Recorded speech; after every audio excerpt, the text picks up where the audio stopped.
Live from New Delhi, you're watching DD India Live, India's voice to the world. I'm Tanvi Taneja. Coming up in the next 30 minutes. Israel confirms hitting sites of Revolutionary Guards in Tehran. Iran vows decisive response to US bombings. Aggression against Iran was groundless, says Russian President Vladimir Putin as he hosts Iranian Foreign Minister Abbas Araghchi in Moscow.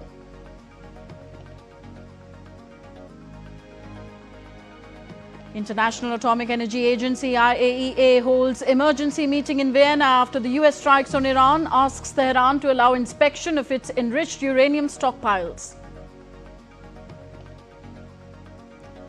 And it's 40 years since Air India's Kanishka was bombed by terrorists over Atlantic off the Irish coast in 1985, killing all 329 on board.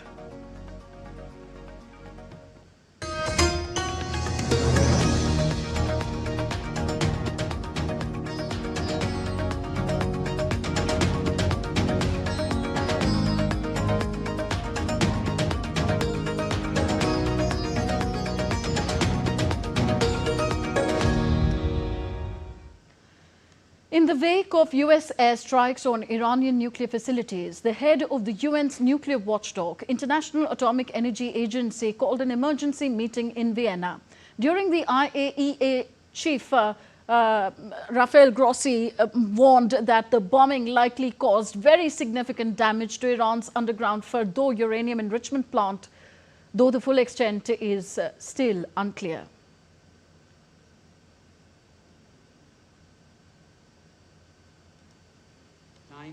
No one, including the IAEA, is in a position to have fully assessed the underground damage at Fordow. Given the explosive payload utilized and the extreme vibration-sensitive nature of centrifuges, very significant damage is expected to have occurred. Grossi also urged Tehran to allow inspectors into its nuclear sites to verify and account for its stockpile of highly enriched uranium. At the emergency International Atomic Energy Agency IAEA meeting, Iran's permanent representative to the UN, Reza Najafi, warned that Tehran will resolutely neutralize any source of threat. Speaking to reporters, he condemned the recent US strikes on Iranian nuclear sites, calling them a blatant violation of international law that endangers global peace and security. This time, no one, including the IAEA, is in a position to have fully assessed the underground damage at Fordow. Given the explosive payload utilized and the extreme vibration-sensitive nature of centrifuges, very significant damage is expected to have occurred. Meanwhile, the conflict between Iran and Israel escalated further, with both countries continuing missile strikes. The Israeli Defense Forces said to have launched a series of strikes on Iranian airports and military targets. The IDF struck 6 regime airports across western, central and eastern Iran, destroying runways, underground hangars and refueling aircraft. Israel claimed that these aircraft were meant to intercept Israeli jets, adding that the defense forces impaired takeoff capabilities from these airports, as well as the Iranian military's ability to operate its air force from them.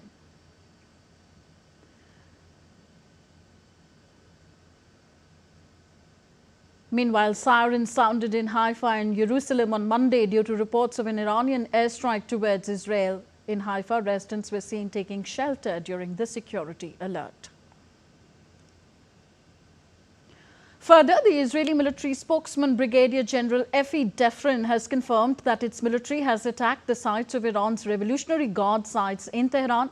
The latest operation by Israel is aimed at damaging and denying the Iranian regime's ability to launch and produce missiles.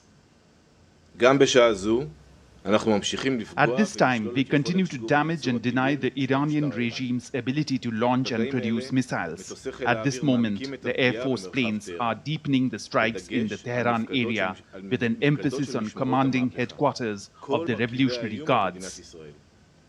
Earlier, Israeli Prime Minister Benjamin Netanyahu said that the country was even closer to its objectives in Iran after the US airstrikes on Iranian nuclear facilities ordered by President Donald Trump. At a press conference, Trump reiterated that Israel's goal remains dismantling of Iran's nuclear missile capabilities. There is no doubt that this is a regime that wants to eliminate us, to erase our existence. That is why we launched this operation, to remove the two existential threats, nuclear weapons and ballistic missiles. We are progressing step by step toward achieving these goals, and we are very, very close to completing them. Iranian Foreign Minister Abbas Araghchi met Russian President Vladimir Putin in Moscow on Monday. At the start of their talks at Kremlin, Putin condemned the recent aggression against Iran as groundless and reaffirmed Russia's readiness to support the Iranian people.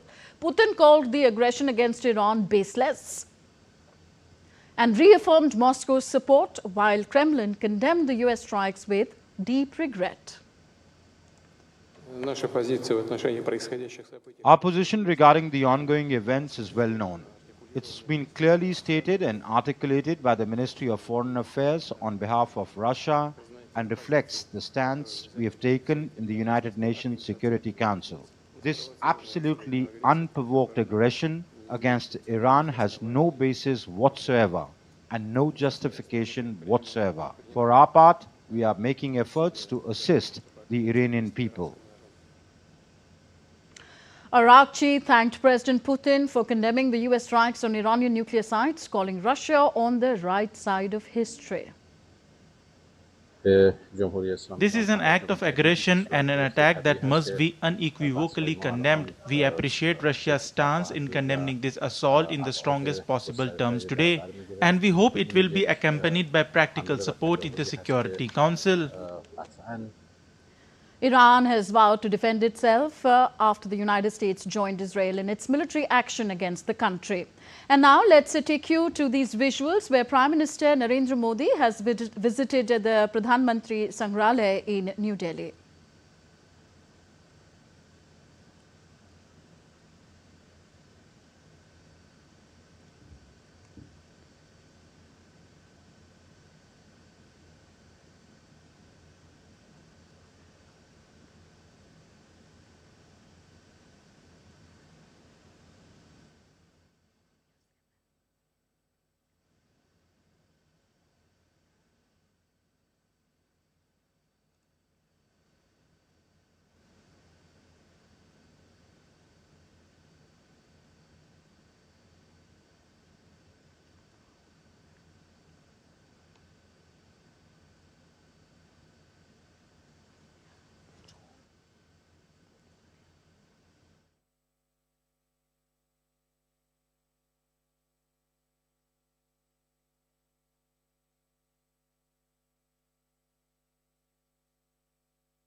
At the 47th annual general meeting of the Prime Minister's Museum and Library. This is in New Delhi. The Pradhan Mantri Sangrahalaya was inaugurated in 2022 by Prime Minister Narendra Modi himself. It showcases the contribution of different Prime Ministers of India to the country's development. And Prime Minister Narendra Modi here at the 47th annual meeting of this museum.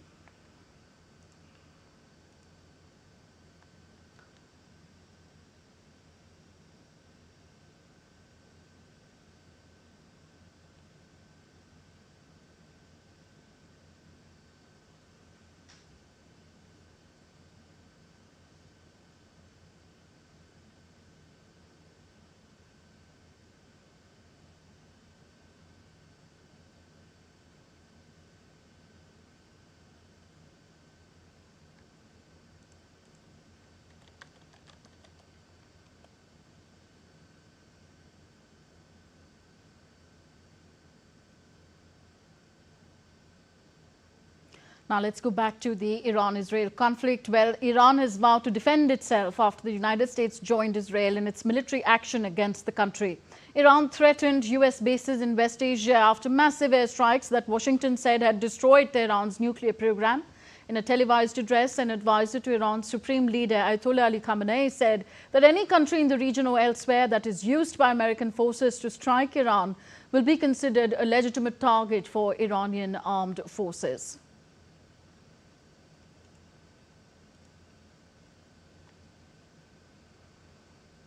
US President Donald Trump has urged Iran to end the conflict after he launched surprise strikes on their nuclear infrastructure. The president said they had a spectacular military success on Sunday, taking the bomb right out of Iran's hands.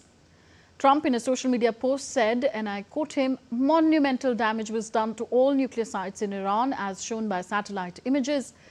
Obliteration is an accurate term. The white structure shown is deeply embedded into the rock, with even its roof well below the ground level and completely shielded from flame. The biggest damage took place far below the ground level." Bullseye. Further, Donald Trump hinted at the possibility of a regime change in Iran. In a social media post, Trump said it is not politically correct to use the term regime change. But if the current Iranian regime is unable to make Iran great again, why wouldn't there be a regime change? And further, he said, make Iran great again. And DD India's Jessica Taneja joins us with more on the story now. Jessica, both Trump and Israel have publicly speculated about killing Iran's Supreme Leader Ayatollah Ali Khamenei. So do you foresee a possible regime change in Iran in the near future?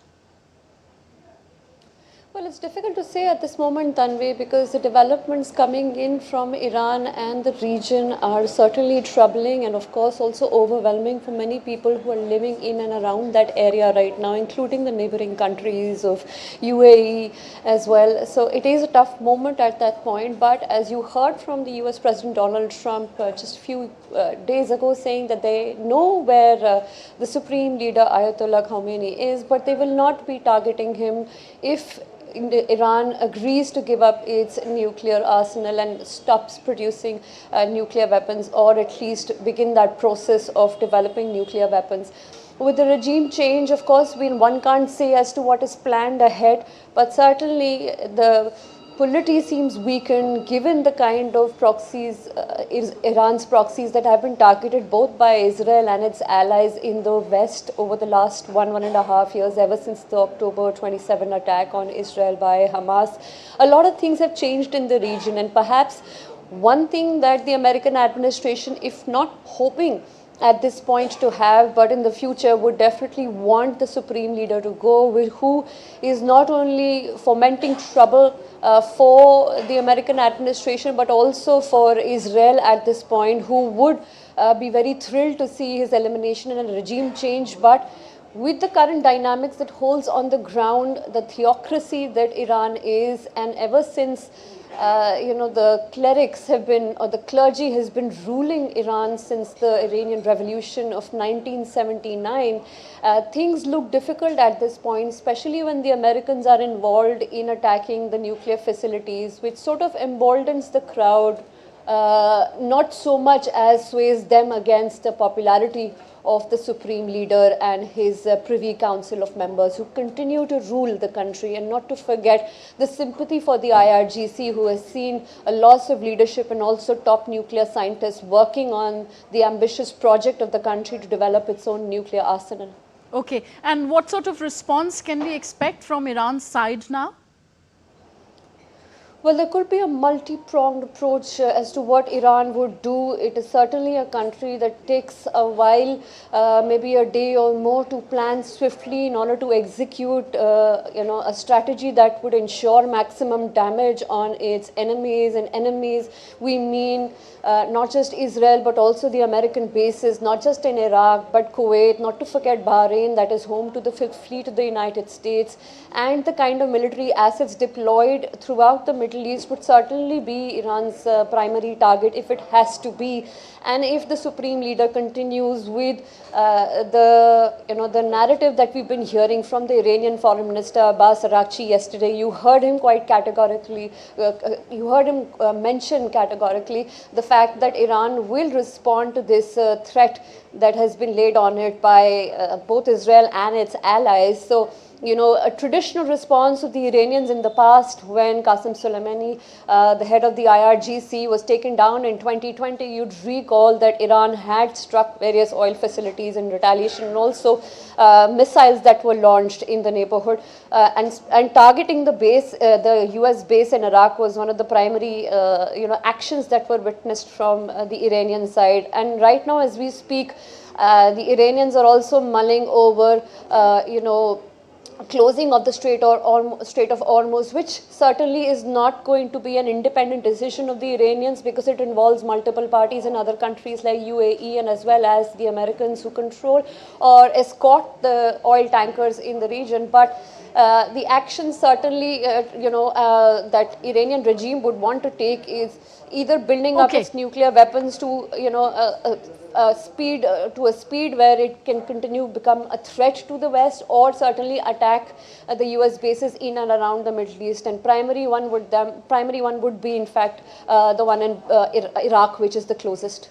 Okay, thank you very much, Jessica, for reporting on this story.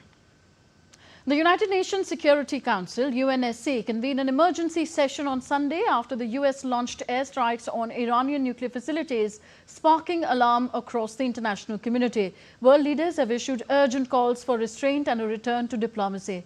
Tensions continue to mount in West Asia as the fallout from the strikes unfolds. Diptanshu Kashyap reports. The bombing of Iranian nuclear facilities by the United States marks a perilous turn in a region that is already reeling. From the outset of the crisis, I have repeatedly condemned any military escalation in the Middle East. The people of the region cannot endure another cycle of destruction. And yet, we now risk descending into a rat hole of retaliation after retaliation. To avoid it, diplomacy must prevail. UN Secretary General Antonio Guterres warning of a perilous turn in West Asia after US strikes on Iranian nuclear facilities. Speaking at an emergency session, he urged restraint. Iran called the US strikes illegal and accused Washington of turning the Non-Proliferation Treaty into a political weapon. US, on its part, defended the strikes, saying Iran had blocked diplomacy while advancing its nuclear program. Reactions from world leaders were mixed but unified in urging calm. Japan called for de-escalation, underlining the need for renewed diplomatic efforts. Australia backed the US strikes but also stressed the importance of dialogue. UK Prime Minister Keir Starmer echoed calls to stabilize the region and bring all parties back to the negotiating table. Well, we've long had concerns about the Iranian nuclear program and been very clear that Iran cannot have a nuclear weapon. The US has now taken action to alleviate that threat. It is important that we now de-escalate the situation, stabilize the region, and get the parties back around the table to negotiate. We don't want escalation and a full-scale war. We continue to call for dialogue and for diplomacy. As I've said for many days now, we are deeply concerned about any escalation in the region, and we want to see diplomacy, dialogue and de-escalation. Asian economies remain cautious, with energy and economic priorities weighing heavily.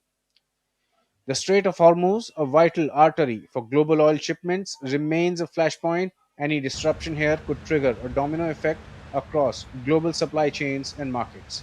Diptanshu Kashyap's report for DD India. 23rd June 2025 marks 40 years since one of the deadliest aviation terror attacks in history, the bombing of Air India Flight 182 Kanishka. The tragedy carried out by terrorists in 1985 claimed 329 innocent lives, most of them Canadians of Indian origin. On this solemn day, a major tribute took place in Cork, Ireland, where the ill-fated flight went down, led by Union Minister Hardeep Singh Puri, as India steps up efforts to ensure justice even 4 decades later. 23rd June 1985. Air India Flight 182 en route from Montreal to Delhi via London exploded mid-air off the coast of Ireland after this bomb was planted by Khalistani terrorists. It was not just an attack on a plane, It was an assault on humanity. Today, India's Union Minister Hardeep Singh Puri, along with Irish Prime Minister Michael Martin and Canada's Minister of Diversity and Inclusion Kamal Khera, Anand Sangri, paid floral tributes to the victims. The destruction of Air India Flight 182 Emperor Kanishka by an act of terrorism is a stain on humanity.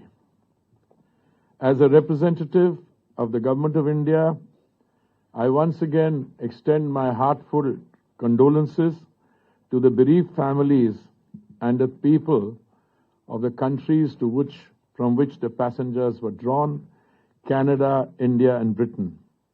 India, under the leadership of Prime Minister Narendra Modi, has intensified diplomatic and intelligence efforts against pro-Khalistan elements, particularly those operating from Canada, the UK and many other Western countries.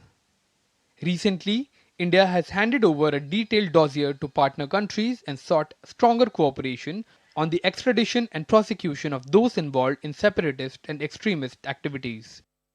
I lost my entire family in the Air India Kanishka bombing 40 years ago. For me, it's very significant that the Prime Minister has sent a delegation of senior cabinet ministers led by Shri Hardeep Singh Puri ji and MPs and MLAs who are coming to Cork and Ahakista for the prayer memorial ceremony tomorrow. I'm very thankful that the current government under Prime Minister Modi has last year had a minute's silence in Parliament, and this year we've got a full delegation coming for the event. So that's a very significant step. The terror attack by the so-called Khalistani groups not only killed 329 innocent people on board of the plane, but also devastated thousands of families.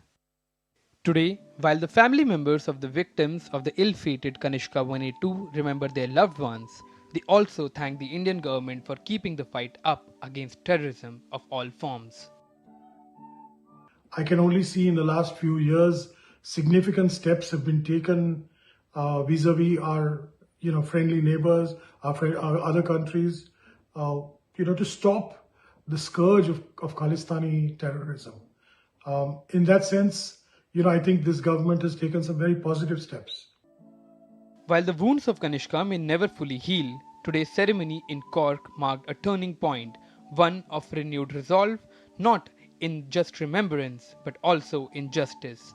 A tragic chapter in history and yet a reminder that justice delayed must not be justice denied. On this 40th anniversary, the Indian government has sent a strong message.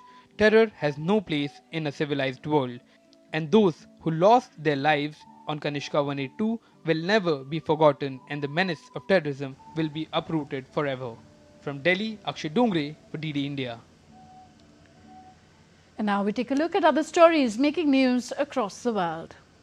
In Greece's island of Chios, firefighters struggled to contain a major wildfire fueled by strong winds, which spread flames and dense smoke across forests and farmland, damaging warehouses and forcing evacuations in 16 settlements as a precaution. Around 140 firefighters with 15 engines along with 70 forest commandos were deployed to contain the fire, according to state broadcaster ERT. Dozens of skiing enthusiasts hit the snow-covered slopes of the Chilean Andes over the weekend to enjoy a promising start to the ski season, which attracts ski lovers from across the country and beyond.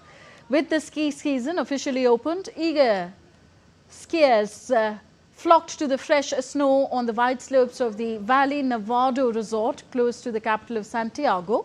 The season is expected to end in October 2025.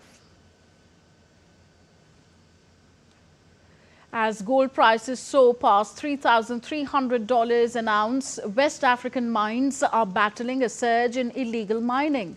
Companies like Goldfields in Ghana now deploy drones to spot intruders, leading to swift police crackdowns.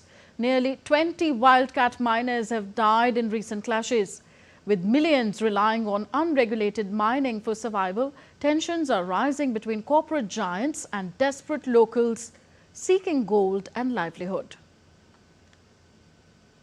That's all for this edition of DD India Live. Do let us know your thoughts on the news of the day. Connect with us on our different social media handles at DD India Live. And you can also download our DD India mobile app for quick news and updates on the go. We'll be back with more news as it breaks here on DD India. I'm Tanvi Taneja from all of us here in New Delhi. Thank you for watching. Namaskar.